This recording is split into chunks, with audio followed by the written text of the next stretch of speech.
देखिए, पिछले 2 महीने में देश की सबसे बड़ी अदालत सुप्रीम कोर्ट बार बार पूछ रही थी कि डीडीए ने किसके आदेश पे गैर कानूनी ढंग से 1100 पेड़ काटे। अफसरों द्वारा इस बात को छुपाया जा रहा था, डीडीए के अफसरों द्वारा छुपाया जा रहा था। दिल्ली के बड़े बड़े अफसर, चाहे वो चीफ सेक्रेटरी नरेश कुमार हो, पीडब्ल्यूडी सेक्रेटरी अनबरासू हो, एनवायरनमेंट के प्रिंसिपल सेक्रेटरी एके सिंह हो, डिविजनल कमिश्नर अश्विनी कुमार हो, तमाम बड़े बड़े अफसर एलजी साहब के साथ 3 फरवरी को उस जगह दौरे पे थे। उसके बावजूद किसी ने सुप्रीम कोर्ट में ये बात नहीं बताई कि एलजी साहब वहाँ पहली बात तो 3 फरवरी को गए थे और वहाँ पे पेड़ों को काटने के आदेश एलजी साहब द्वारा दिए गए। अब सुप्रीम कोर्ट के सामने ये बात साफ हो गई है कि आदेश एलजी साहब ने दिए और ये बात डीडीए की 2 ईमेल्स के द्वारा ये बात साफ हो गई है। एक और बड़ा षड्यंत्र सबके सामने खुल के आ गया है कि जिस तरीके से उस सड़क की अलाइनमेंट चुनी गई, उन सड़कों को चौड़ा करने के लिए आप फार्म हाउस की ज़मीनें भी ले सकते थे। हर फार्म हाउस की करीब 5-10% ज़मीन ले लेते तो वो सड़क चौड़ी हो सकती थी, मगर वो ना करके फार्म हाउस वालों को फ़ायदा पहुंचाने के उद्देश्य से जंगल के यानी कि रिज के पेड़ों को काटा गया और फार्म हाउस वाले लोगों को फ़ायदा पहुंचाया गया। ये बात भी बिल्कुल साफ़ हो गई है। यूटीपैक की डिज़ाइन आज भी यूटीपैक की वेबसाइट पे पड़ी हुई है, उस पर देख सकते हैं कि इसके अंदर भारी गड़बड़ी की गई है। ठीक है,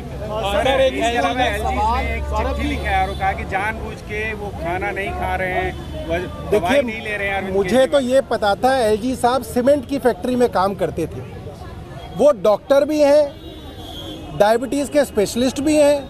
ये जानकारी मुझे किसी ने दी नहीं, मैं उनका बायोडाटा कहीं देख नहीं पाया। मैंने कई जगह गूगल किया, मगर क्यों नहीं की, उन्होंने चुनाव नहीं लड़ा तो उनका कहीं पे भी एफिडेविट नहीं है जो ये बता सके कि उन्होंने जीवन में क्या किया है। यदि वे डॉक्टर हैं, डायबिटोलॉजिस्ट हैं, तो ज़रूर जो है मैं उनके पत्र को पढ़ के जो है उस पर चिंता व्यक्त करूँगा।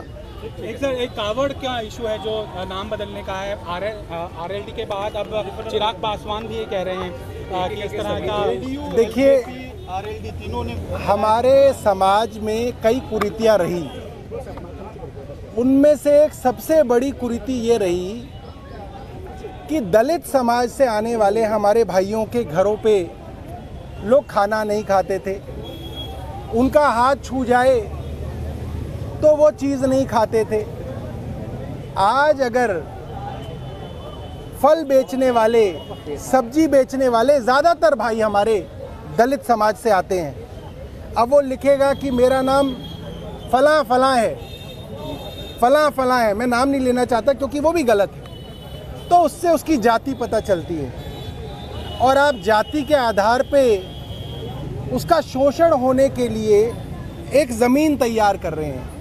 मुझे लगता है कि जिस तरीके से दलित समाज ने संविधान को बचाने के लिए भारतीय जनता पार्टी को इस बार वोट नहीं दिया, आज दलित समाज को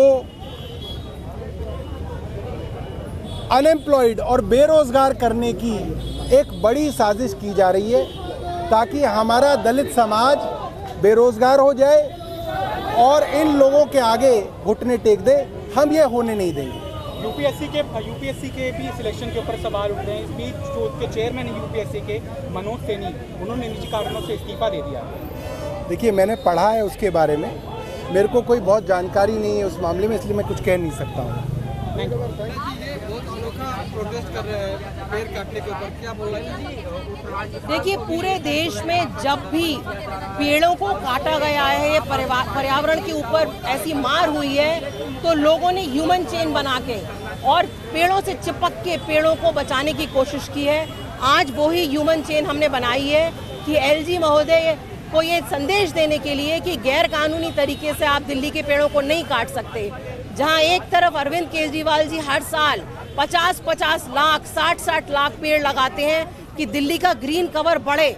वहीं दूसरी ओर एलजी महोदय कुछ फार्म हाउसेस की कीमत बढ़ाने के लिए, अपने कुछ चनिंदा दोस्तों को फायदा पहुंचाने के लिए गैर कानूनी तरीके से 1100 पेड़ काटे हैं।